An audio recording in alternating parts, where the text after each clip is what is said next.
The Witness, Destiny's most powerful character.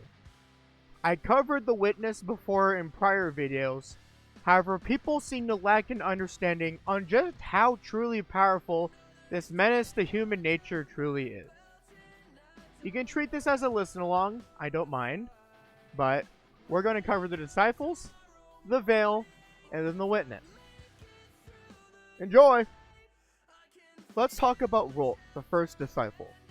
At the time, Rhulk was stronger than all the Hive Gods, and we faced no one like him before. He tried making the Guardian a disciple, that failed, so he was really petty and wanted to fight us to the death. Well, we put him down. But see, Rhulk had something called the Upended. It's where it inverts and reverses the very thing it's attacking. It turned a gaseous star into something physical that cracked and blew up in a black hole-like explosion, as described in the Shattered Suns lore. Rhulk is the concept ruin.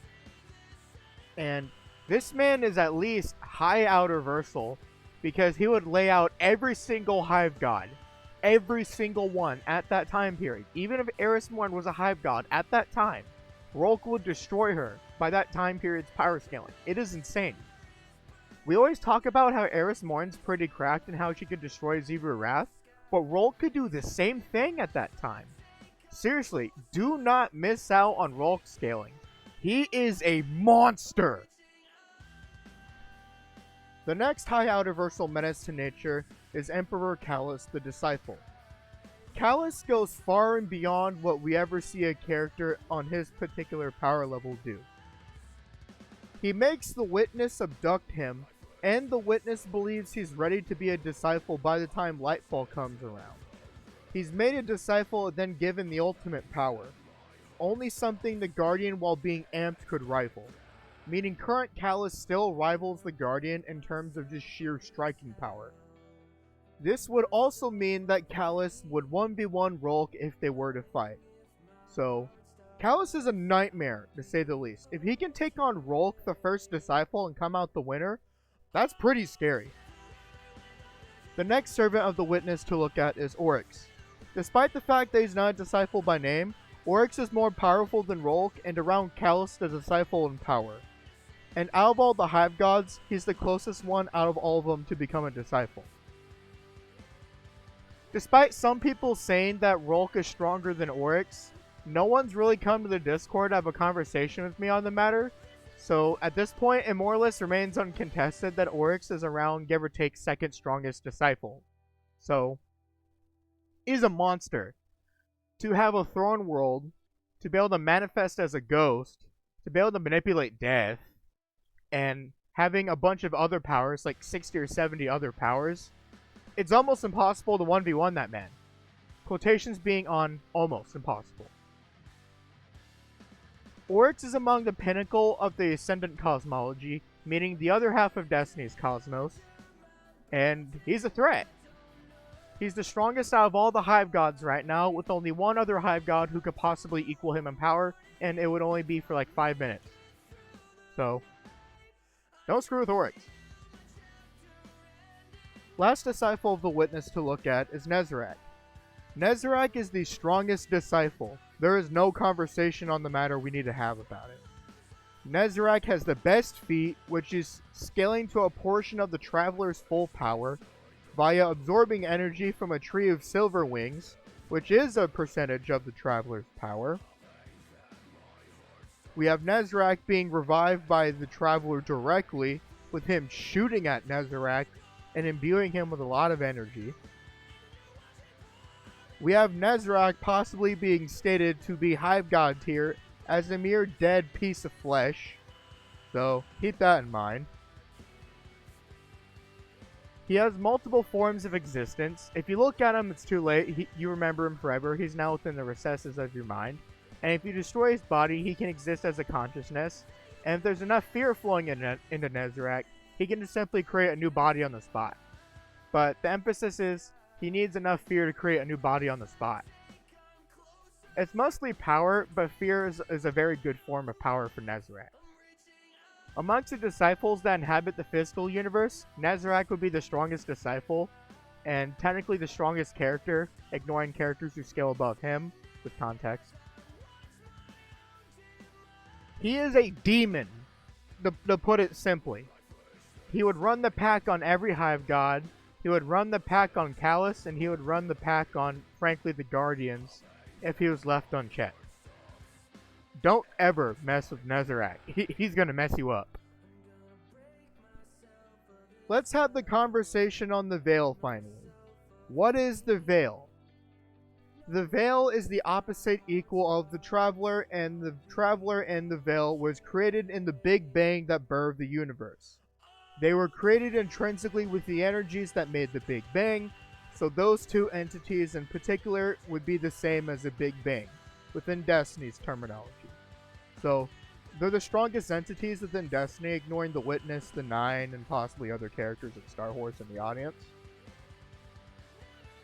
The Veil in particular is a memory bank.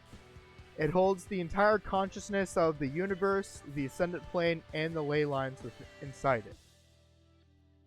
It's not so much all of those things exist within the Veil, but rather a replica or copy of all those things exists within the Veil. The Veil is an object that can be manipulated by other people, using external means. It's worth noting, however, that the Veil works differently than Strand, where say you go with the flow and simply see the greater whole. With the Veil, it's completely intention-based. I'll play a couple statements about the Veil on the screen.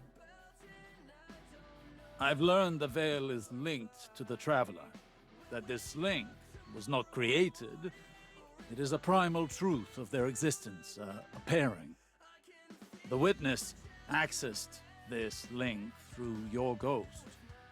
The motions of what it did are written in the Veil's own memory.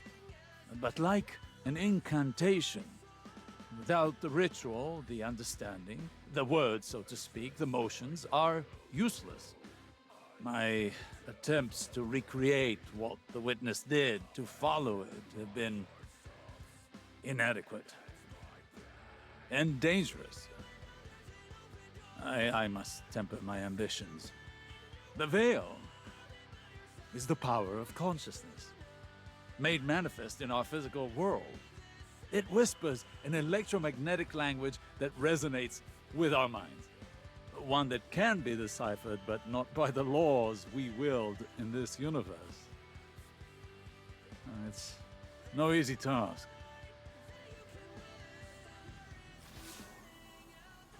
One to send, she said. I believe the Witness had found a point of weakness and exploited that point to pierce the Traveler's defenses. But the Witness did not gain entrance through an attack. It parried. There was no need to breach a door because through the Traveler's resistance, the way was left open. Its blast was meant to expel, but the Witness redirected the flow of that intent with its own, using the Veil. If Riven can imprint the ley lines into the Veil, send one of our own to the other side without invitation, we can open the door. Once open, Guardian, the path to it matters not. Only that we're now able to cross the threshold. The Veil will flow to that point around any obstacle.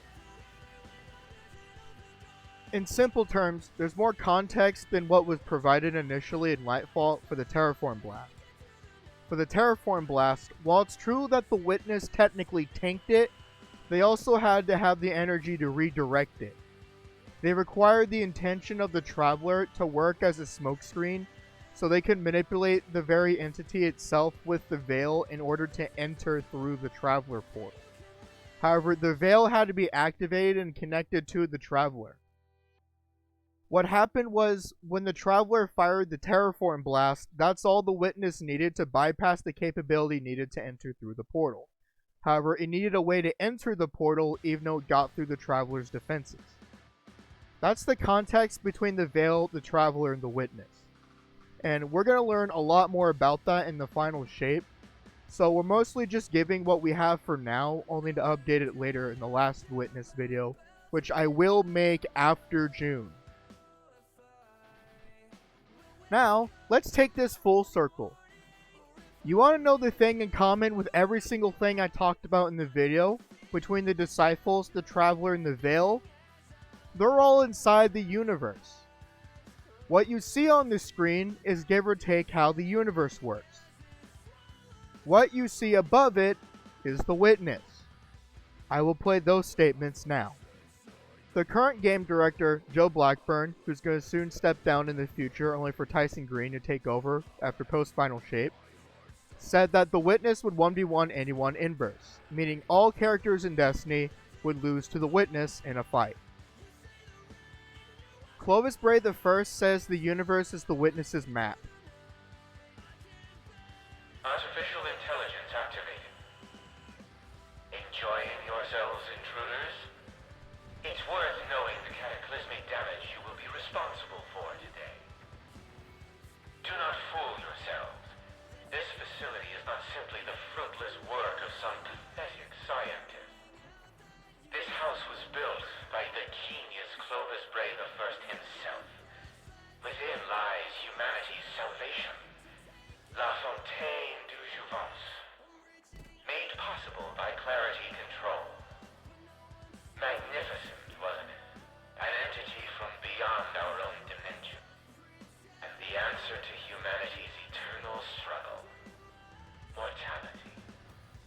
Were it to fall into the wrong hands, humanity and the universe would be utterly doomed. I have no reason to believe you are anything other than the wrong hand. You now face godlike judgment. May it extend eternally. Guardian Tom. Why? Because I wanted it. You hold the universe in your grasp, and all you can think of to do with it is... And the witness is above the universe. My witness. To conclude my points, you can sum it up like this. The witness, no debate, is one of the most powerful characters in all of fiction. I'm not going to tell you where to put witness on a tier list of a bunch of other characters, as much as I'm telling you, here's a baseline we can use. You can work with it how you want to. But instead of holding back like a lot of other people and downplaying their favorite series to appease the fans, I'm looking to tell you the truth and how strong the witness is, truly as a character. And in the future, once the final shape drops in about 5 months from now, and the raid drops, and we get the conclusion of the story, I'm going to hit the witness in one huge, massive last video. So, be prepared for it. Anyway, that's all I really had to say on the matter. I like the witness as a character. People give him a lot of flack. I mean, fair enough. He has some flaws. Destiny has flaws. That's just the way it goes. But I'm fine with them. If you liked the video, please leave a like. Share it around if you think I deserve it, because that would be amazing. And if we get to 2.2k subscribers, I will do a video on all of Dragon Ball's cosmology. So, you know the goal, 2.2k subs. Anyway, have a good one, fellas. Bye-bye!